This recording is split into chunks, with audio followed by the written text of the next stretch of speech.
Good morning, everyone. My name is Roberto Rubio. I am Associate Professor and Director of the Skull-Based Cerebrovascular Lab at UCSF. It is an honor and a pleasure to be at the fall virtual meeting of the American Society of Neurophysiological Monitoring, giving a lecture on motor and speech white matter anatomy. So for today's presentation, I have anything to disclose. This is the content of the presentation with the first half, or the first part being cortical structures and overview. The second part, the subcortical structures with each one of the bundles that are relevant to the classical and dual stream models of language and the central lab and SMA complex. Let's start with this cortical structures. So we're going to try to cover all this content within the next 30 minutes. This is a dorsolateral view of the left hemisphere. We're going to start describing what is known as a classical model that involves three main components, two cortical components, one known as Broca's area, that is located in the inferior frontal gyrus, the other known as Wernicke's area. I'm going to change to the laser point. Perfect. The first one, again, going back to the description, Broca's area that was described primarily being as part of the pars triangularis and pars opercularis with a diffused set of connections around the inferior frontal gyrus, and inferiorly Wernicke's area, that is the posterior half of the superior temporal gyrus, including the transverse gyrus, which is not being seen right here because it's going to be inside the sylvian fissure. So these two elements, along with the arcuate fasciculus, are in charge of three main tasks that are the foundation of new models and models that are still in research related to language processing. These tasks are comprehension, production, and repetition. And it is very well known that Broca related this region to the motor work center, whereas Wernicke related this region, the posterior superior temporal gyrus, as the auditory work center, with a conceptual knowledge system that is going to lie diffused in the surrounding areas. And that's how we classify initially, at least from a classical perspective, the aphasia into three: the fluent aphasias, non-fluent aphasias, or motor sensory aphasias, and the conductive aphasias according to the location of the lesion, being the sensory aphasia, again, lesion located in the posterior STG, superior temporal gyrus, a motor aphasia with a lesion located in the IFG, parallelly the partial triangularis and opercularis, and a conduction or conductive aphasia with a damage located in the arcuate fasciculus. So again, this is the description of classical model that originates from the 19th century, and this is a new proposal which is called the dual stream model. So the dual stream model has more components, as you can see. First of all, we have an infraciliar component and we have a supraciliar component that are interconnected in different ways and by several bundle of fibers. And this is again the anatomy that we're going to take a look today. Now, if we think about the brain, a supercomputer that has about 86 billion neurons working at the same time in an autotopical environment, meaning an environment in which multiple connections are happening and multiple tasks are being done in parallel, we can still see that even now we have a more nuanced way to see the speech processing. It is still a simplistic way to address this. However, from neurolinguistic and even neurological pathology point of view, this model explains a lot of what we see in the OR or in clinical cases. And that's why it was offered as a solution to these major linguistic and neurological problems with the classical model. Now, we can see that we have two hemispheres, usually being the dominant hemisphere, the left hemisphere. And we identify that there's two infraciliar components lying bilaterally. And that's going to be named the ventral stream, which is going to have a bilateral spectrotemporal analysis of speech initially in the facial gyrus, the transverse gyrus, and the posterior half of the superior temporal gyrus. This is going to be followed by a phonological level stage bilaterally, again, located at the inferior portion of the posterior superior temporal gyrus and the posterior portion of the superior temporal sulcus. Subsequently, we're going to follow this area, which is going to be the posterior portion of the middle temporal gyrus and inferior temporal gyrus, that are going to be in charge of, predominantly in the dominant side, we're going to be in charge of the lexical interface. Now, the lexical interface is basically the vocabulary of that person, whereas the phonological network is going to be the order of the speech sounds that are being identified in the spectrotemporal region, which is basically just identify the speech sound space in different features like the tone. And finally, we see in the left side, close to the temporal pole, a region that is going to be called the combinatorial network. This region was intended to extend the model further to include syntactic abilities. Now we know that that's more complex, and it still involves this region, but as the complexity lies that on having more cortical structures, including the anterior portion of the inferior frontal gyrus, in charge of the task called syntax. Now, if we move into the dorsal portion, meaning superior to the cilium fissure, we identify, first of all, the sensory motor interface, which is an area of transformation of cortical auditory inputs, and that is going to lie just at the posterior portion of the cilium fissure.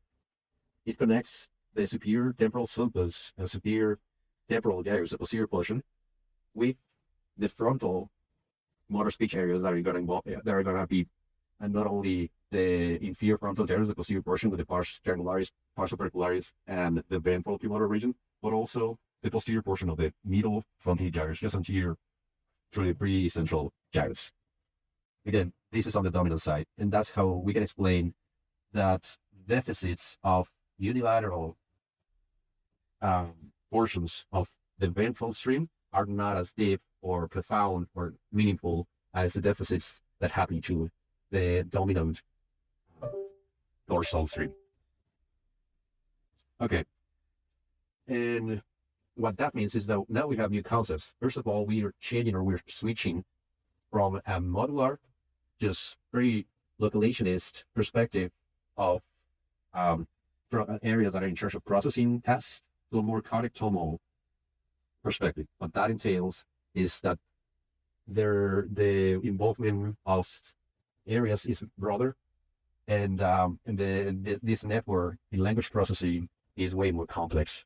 And that again is gonna help us to explain more neurological syndromes, for instance, agrammatism, that it wasn't part of the initial classical model. And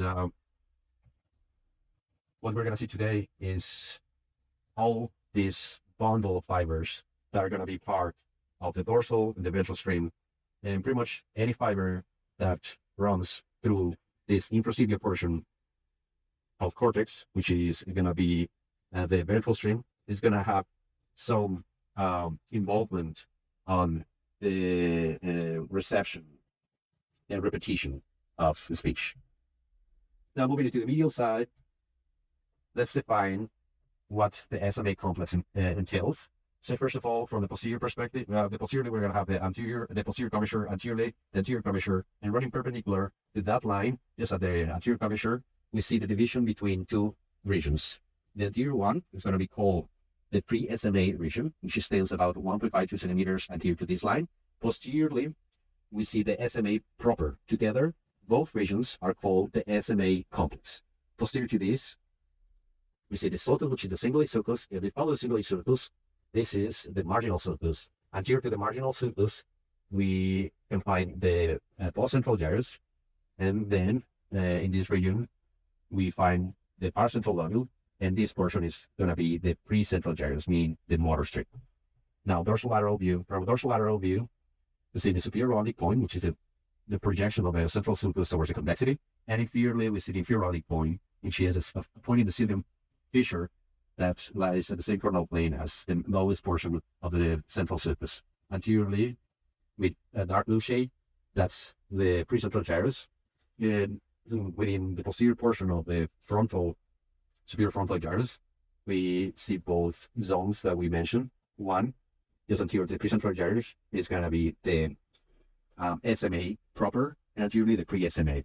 If we see that SMA proper is gonna be adjacent to the motor strip, therefore it's gonna have functions that are more involved. Even the arrangement of the cells is gonna have a somatotopical similitude to the motor strip compared to the pre-SMA that is in charge of more cognitive tasks than motor tasks compared to the SMA proper.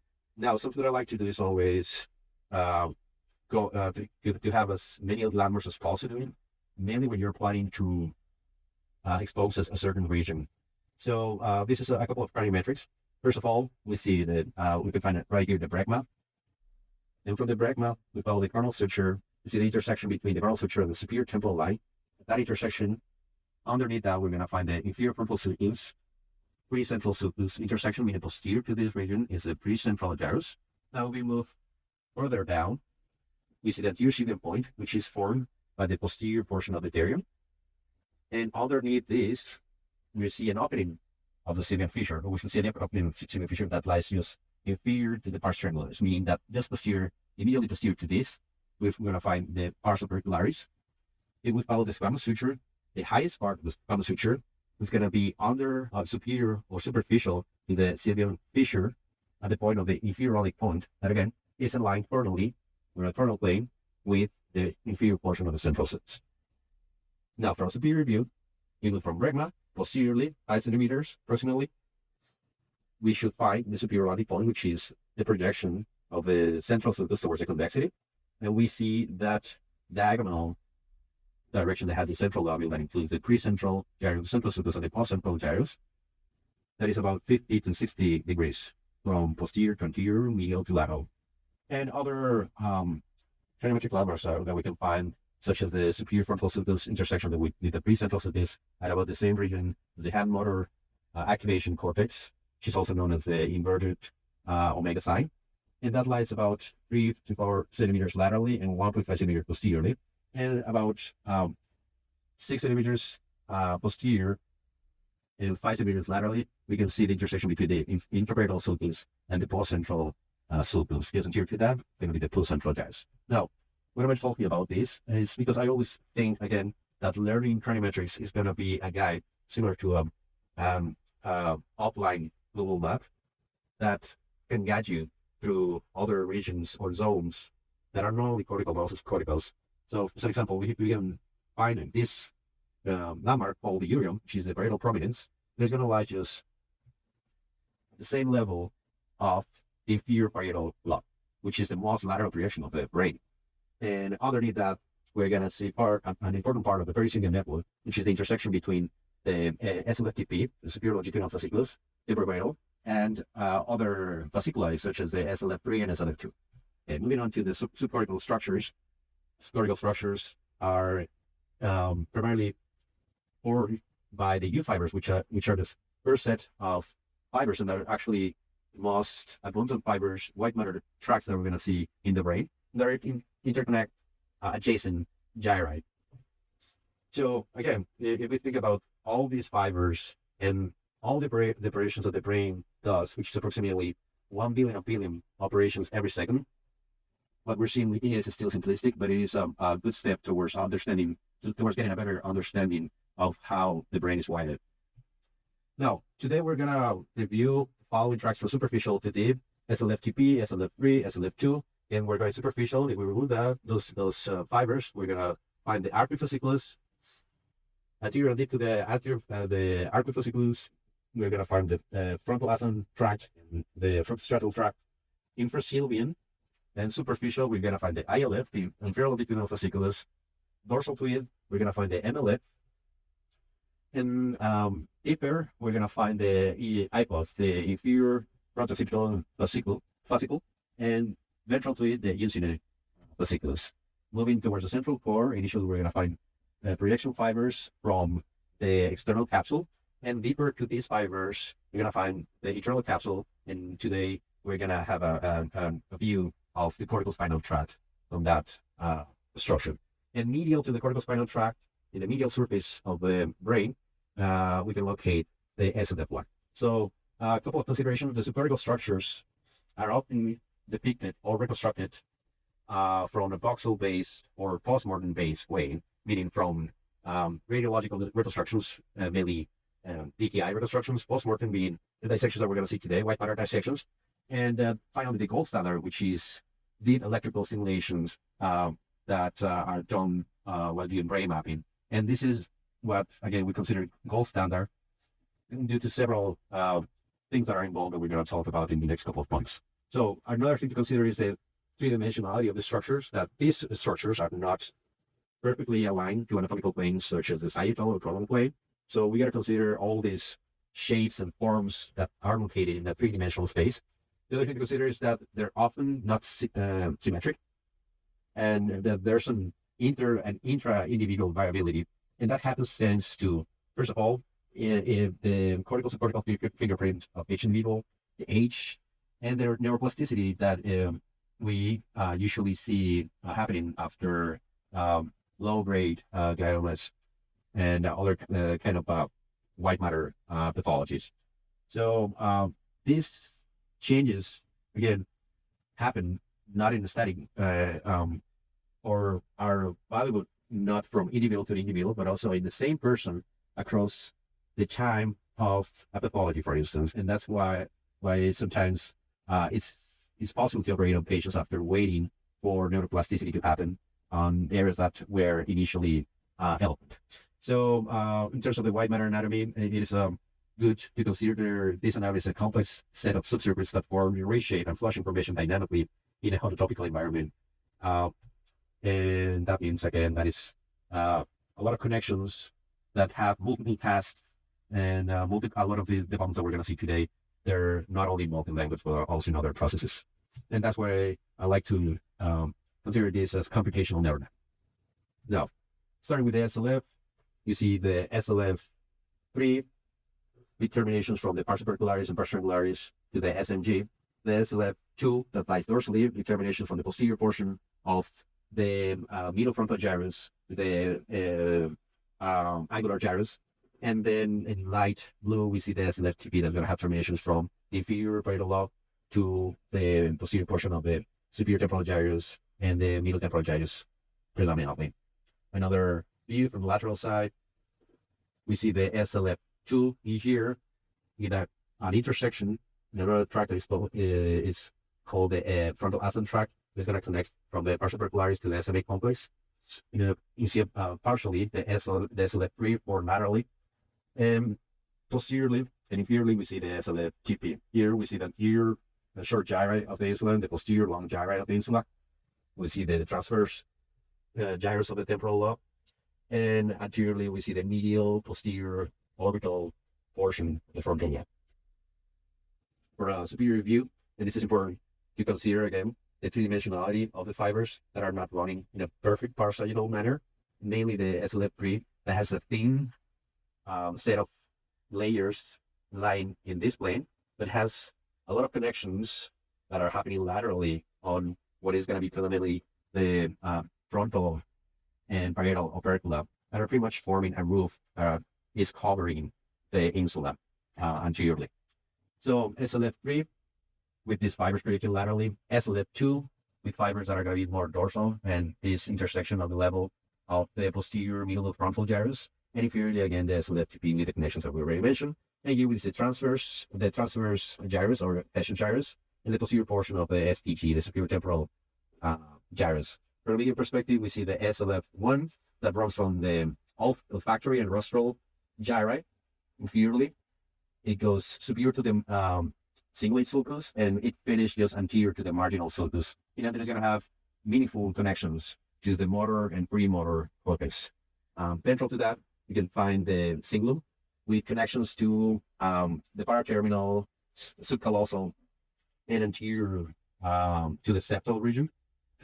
And then it's going to run with a portion that is subcallosal, a portion that is going to be dorsal to the corpus callosum, projections along the way, mainly retrosplenic projections, and it's going to continue towards the parahit temple surface. Now, in that close-up, we find the SLF1 with connections here shaded in pink to the cingulum, and anteriorly we see the pre-SMA, the SMA complex, and the pre-central gyrus. Then lateral to this region, to this portion of the SLF1, we find the frontal axon tract. And adjacent to this portion, we find the coronary data. Now, the arc of fasciculus is going to have two portions. The first portion is going to be a dorsal portion that connects from the posterior and inferior middle frontal gyrus. It travels through the angular gyrus, and it connects with the posterior portion of the IFG, the ITG, inferior temporal gyrus, and the middle temporal gyrus. And then we have the ventral portion that is going to run from the inferior frontal gyrus, going to travel through the supramarginal gyrus, and it's going to have infraciliar connection or ventral connections towards the posterior portion of the superior temporal gyrus and the middle temporal gyrus.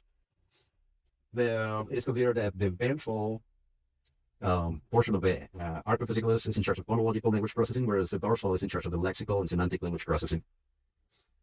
This is another view, facial gyrus, dorsal portion, ventral portion, and we can see how close to the auditory radiations that is located the ventral portion of the AF.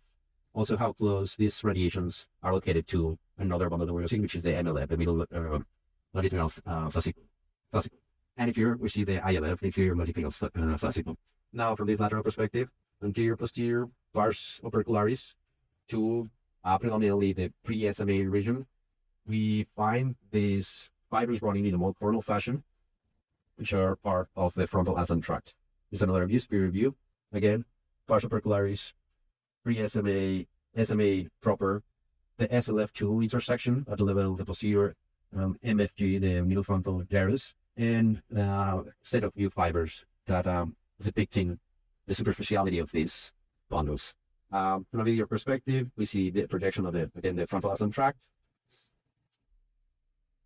Now, we see the other component, which is going to be the frontal striatal tract. And that tract is going to have connections that are more related to the basal ganglia and the insula. So it's going to have connections to the putamen and the caudate nucleus, as well as partially the insula. This is the apex of the insula. Again, this is the pars opercularis. So if we follow this towards the convexity, we see the SMA proper with connecting to the FSD, and anteriorly we see the pre-SMA connection. Putamen right here, facial gyrus right here. The ILF is a fascicle is going to run from the temporal pole. You're going to have connections towards the middle temporal gyrus, the superior temporal gyrus, and even the inferior temporal gyrus along the way. It is a tract that runs pretty much parallel to the incipient fissure, but it continuates towards, again, the occipital lock. It has also some medial connections towards the parahippocampal gyrus, and is involved in object identification and recognition. If we follow this tract posteriorly, we see how it is just inferior or ventral to the IFO, the MLF, and just anterior to another tract that is involved in object identification called the vertical occipital fasciculus. Now, superior and slightly superficial to the ILF, we find the MLF that is going to run from the temporal pole. It's going to pass through the superior temporal gyrus, and it's going to reach the inferior and the superior parietal lobes. It's going to have connections with the facial gyrus, again, part of the primary auditory cortex, and it's going to play an important role in language and attention based on auditory inputs. And we see it again, just deep to the arcuate fasciculus and superior to the I4 and the IL. Now, the incipient fasciculus is going to be a bundle of fibers. These are going to be a bundle of fibers that are going to connect from the temporal pole, uncus, parahippocampals that are going to be medial, towards the orbitofrontal region, and medially the septal area and the anterior insula. This bundle is involved in memory, emotions, and language. And superior to this dorsal, we can find the IFOF, and the IFOF is going to have anterior terminations towards the middle frontal gyrus, posterior portion, the inferior frontal gyrus, and then it's going to travel towards the posterior part of the parietal, inferior parietal, superior parietal, and the occipital ones. The IFOF is going to be involved in the semantic processing, visual recognition, and integration of multimodal sensory input, as well as other tasks such as reading and writing. This is another depiction. You see the IFOF with the frontal connections, parieto-occipital connections, And deep to the eye field, we're going to find this set of fibers that are running in a more coral fashion. These are callosal fibers that are part of the tapetum. If we remove these fibers, we're gonna open, basically, we're gonna see the pediment, we're gonna open the atrium of the lateral ventricle. Inferior to that, we see the ILF. Anterior, you see the uncinate fasciculus. And just a couple of extra minutes to finish with the corona radiata. This is an actual cut that we're seeing from below. And from lateral to medial, we see the cortex of the insula, the extreme capsule, the claustrum, external capsule, putamen, lateral medullary stria, globus pallidus externus, medial medullary stria, globus pallidus internus, and the internal capsule with the anterior arm, genuine posterior arm. Anteriorly, we see the head of the cavity nucleus. Posteriorly, we see the thalamus. And medially, you can find the anterior column of the fornix. And superior to that, we see the septum pelvis, and posteriorly the pineal gland.